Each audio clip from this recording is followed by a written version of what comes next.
A saint has arrived to Earth, but he's decked out in silver. Here's your look at the McFarlane Toys Spawn, the Dark Redeemer.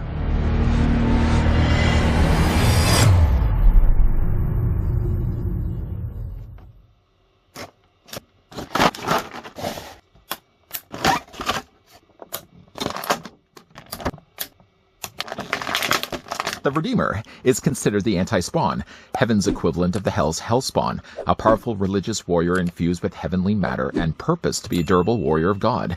Mysterious organization known as the Ethereal Masters chose worthy mortals to be the host of the Redeemer and transform into angelic warriors to battle Hell. Unfortunately, the Redeemer typically retains no knowledge of their mortal lives, even if they return to the mortal realm. However, the current Redeemer, Eddie Frank, not only retained his memories, but fueled by his rage towards the Hellspawns, made him the most powerful Redeemer to date. Religion may have given him the faith, but it was heaven that gave him the armor. Just before, of course, we get a close look at the McFarlane Toys Spawn, the Dark Redeemer, the tape measure is going to tell us that the figure stands at 7¼ inches in height, or the Dark Redeemer is 18 centimeters tall. I seem to have a thing for this particular mold, having already collected both the original Redeemer, and then recently we looked at the glow-in-the-dark version of the figure. All three of them are using the exact same mold. All three of them also suffer the exact same issue. With heavy-weighted wings on the backs of their body, all three of them suffer from extremely loose ankles.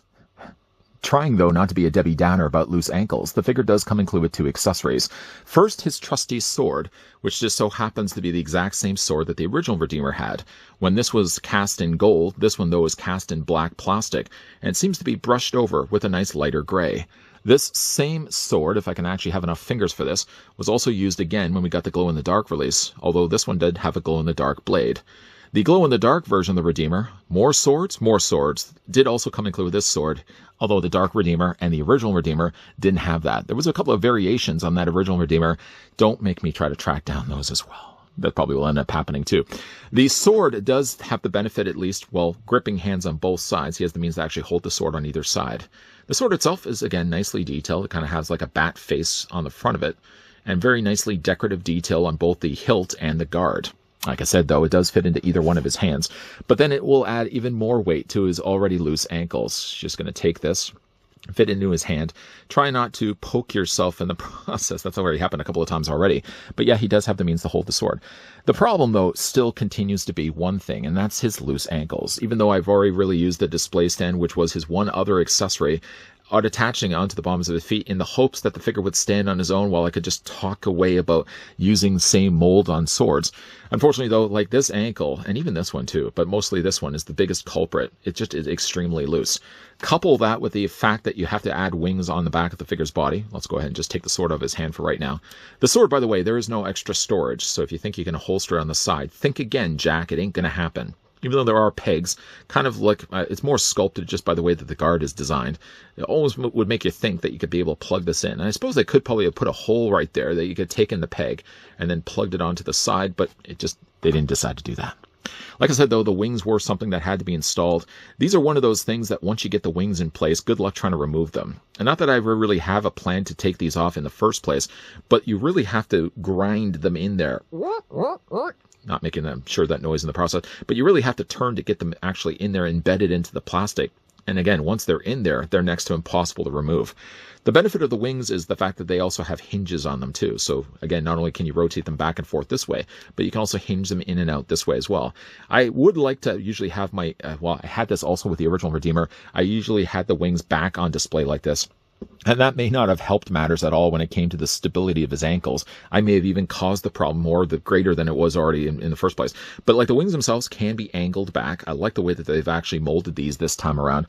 The original Redeemer kind of went more the route of a lighter gray, a lighter silverish gray. In fact, actually, let's bring in the original Redeemer so you guys can see. See how the original wings, I mean, obviously are a lighter gray.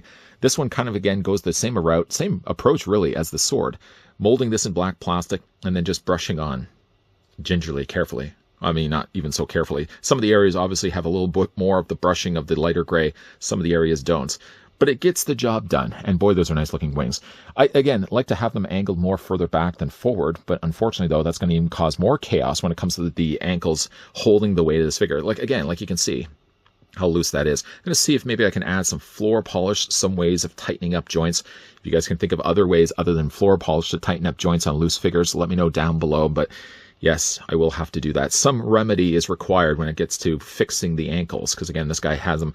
I mean, getting this guy out of the packaging for the little time that I've had this guy loose, maybe like an hour, maybe 2 hours, he's already had, I mean, I'm sure he started pretty loose in the first place. What little I've actually done to move this guy around, I don't think has caused any more problems with the looseness of his ankles. Okay, we're going to stop talking about that. Getting, though, a closer look at the Redeemer's head sculpt.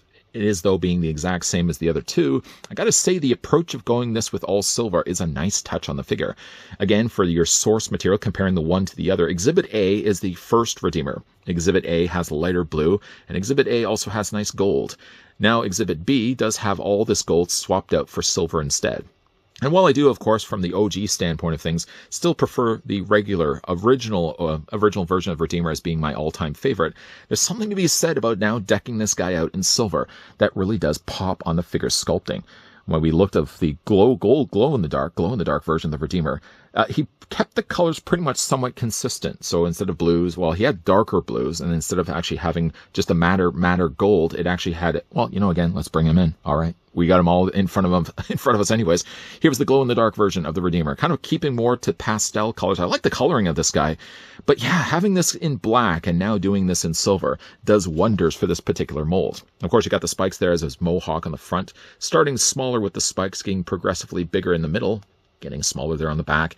He's got these nice little shoulder pieces of his armor, large spiked shoulder pads, by the way. Enamored and adored in these really nice looking scroll work sculpting that they put on the front of his chest. He also has it there on the side of as well. I guess this would be the part that kind of would guard his face if he's in battle. Not that he really necessarily needs anything to protect him in battle. I mean, he's basically armored up from head to toe. The only little bit of color other than the silver that he has happens to be this little cross plate that he has on the front of his belt. It's done here in red, and it's really the only part on the figure that actually does have any other color than black and silver. The figure itself does, again, looks really nice with the coloring of the deco, both in black and silver. I think it's one thing to take a figure. I mean, obviously, when we looked at the glow-in-the-dark version, it was essentially still keeping the same color scheme as the original version of the Redeemer, just kind of lightening up the colors and making it obviously a little bit more available so you could glow in the dark. You could shine a light source across him, like I used a black light in that review, and you could illuminate like the cross on the front of his face. This guy doesn't have that. I don't think he needs that either. What he does have, though, and again, is just the fact that the sculpting from right day one was really good, and now they're just doing it in silver instead of the gold. I love the spikes that he's got on the sides for his forearms. These, by the way, are softer plastic. I wish the same could be said for the spikes that he has on his hands. I guess that would be a good thing. They aren't going to get crushed. But trying to move the hands, you feel yourself frequently pricking yourself. It's got, of course, the 90s version of the thigh belt. This is, instead of actually having pockets, they seem to be all here crosses. And he's got some decently detailed sculpted feet as well. One longer boot obviously is on the one side. That was still the same when we looked at the original two Redeemers. Now again, you've just got, again, all that silver now represented. Really looking good on this figure. Now for the figure's articulation, it's going to be the exact same as the other two Redeemers. So the head is going to be on a ball joint. I would say normally it would allow the head to rotate all the way around. I don't know if you'd really want to do that on anyone, heavenly or not. The head does look up, looks down, and it does also move back and forth. The upper torso, once again, is going to be on a ball joint. The lower torso, just below the belt, is also on a ball joint. The legs, the arms come out. Now, the benefit of the arms is where they've attached the shoulder pads. They've attached it further down here. And with these also being softer plastic means that when you are bringing the arms out, the shoulder pads get out of the way. Get out of the way. There is a swivel there in the bicep. The figure does also possess a double hinge on the elbow, and the hands once again rotate all the way around. Oh, pricky. The legs do split out. They're on ratcheted joints. You can take the legs and move forward. You can move them back. There's a swivel at the top of the thigh. The figure does have a double hinge on the knee. And then rounding out the remaining problems with the figure is obviously the already mentioned loose ankles. Back and forth, rocking back and forth this way. And yes, he does have toe articulation as well. The biggest problem with this figure is already something I've stated several times already. I don't want to sound like a broken record, but yes, the loose ankles.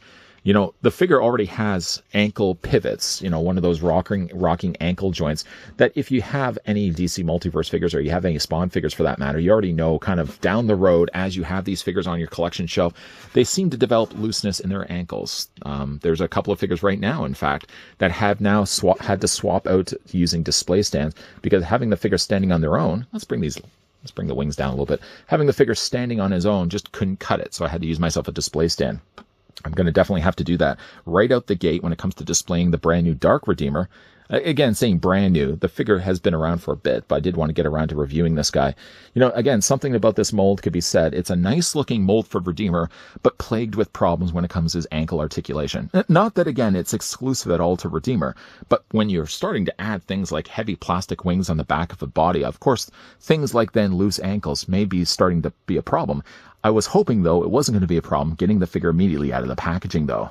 I've been kind of guilty of this in the past, of liking molds so much that I go out my way to get different variations of them, and that kind of works in line with what McFarlane's doing as well. They also, when they like their molds, want to release several different versions of them. They tend to sometimes be different accessories that they pack. A lot of times, maybe they release different color variations. In this case, it was actually a color variation that caught my eye on the Dark Redeemer. Liking already the mold that we got before in the original Redeemer, and liking also the glow-in-the-dark version, I was on the hunt, on the prowl of trying to get another variation of him in a slightly different deco. Sure enough, though, Lady Luck was smiling down on me that I happened to go to my local comic book store, and because the figure was, though, slightly older, I was able to get this guy at $28. $28, you can't beat that at all. Had I maybe gone online to places like eBay, I probably would have paid more closer, I would imagine, to $40 to $50. It worked also for the benefit of the owners there at the comic book store that when I went over to the desk and slapped this down in front of the cash register, you were probably thinking, wow, I never thought we'd ever get rid of the Dark Redeemer. You did. You gave it to me, and now I'm going to add it to my collection. Dark Redeemer does look nice, and it's not just a Malibu Stacy case either that we're giving him a completely different accessory.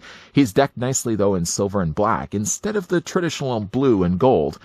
He obviously still has the notable problems. I'm sure that's problems I can probably go in there and fix. The loose ankles is just a case of probably adding something to tighten up the joint. I know you guys have certainly recommended things in the past. I might try to find solvable solutions because I would like to have this guy displayed along with my other two Redeemers. I just don't want to have the worries that go along with it of having a loose figure falling off the shelf. What do you guys think of Dark Redeemer? Let me know down below in the comment section. For your video question for today, what's a variation on a figure that you might actually like a little bit more than the original? Not to say that I like this one more than the original OG Redeemer, but there's something to be said about silver. Let me know down below in the comment section. What is one of your favorite variations of a figure that wasn't the original? So again, it could have been a bloodied version, like, for example, the original McFarlane movie Maniacs were good examples of that. They released original versions of those figures, and then they released bloodied versions. Give me an example of a variation of figure that you actually like a little bit more than the original. Also, hey, as well, if you guys did enjoy this video, I want to throw it a like. If you guys are loving the content you guys are seeing and you'd like to stick around for more, if you haven't already done so, make sure you hit that subscribe button down below, and you're also as well turning on the bell notification. We're going to have more McFarlane Toys reviews coming your way in the pipeline, so making sure you're coming back here on a regular basis. And of course, as always, guys, thanks for watching. See you guys next time.